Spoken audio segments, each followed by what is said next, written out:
ଏଇଟା ହେଉଛି ଆମର ଗାଁ ହାବଡ଼ା ବ୍ରିଜ୍ ଦେଖିପାରୁଛନ୍ ବର୍ତ୍ତମାନ ବି ଏମିତି ବ୍ରିଜ୍ ମାନେ ଆମର ଏରିଆନେ ଅଛେ ଏଟା ଦେଖିପାରୁଛନ୍ ଆପଣ ଏଇଟା ରାସ୍ତା ବଡ଼ିପଡ଼ା ଆରୁ ଜରିଗୁମା ଯିବା ରାସ୍ତା ଆଉ ଏଇଟା ହେଉଛି ଝରନ୍ ଏଇଟା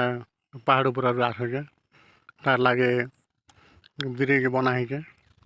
ବର୍ତ୍ତମାନ ସୁଦ୍ଧା ବି ଏମିତି କାଠ ବ୍ରିଜ୍ ମାନେ ଅଛେ ଏଟା ଆମର ଏରିଆନେ ଦେଖୁଛନ୍ ଆଉ ଆପଣମାନଙ୍କର ଏରିଆରେ ଏନ୍ତା ବ୍ରିଜ୍ ମାନେ ଅଛେ କି ନି କମେଣ୍ଟ ମାଧ୍ୟମରେ ଜଣାବେ।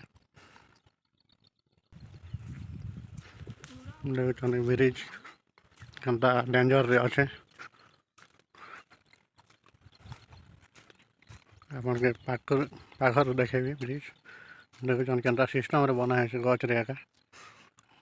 ବିରାଟ ବଡ଼ ବ୍ରିଜ୍ ଏଇଟା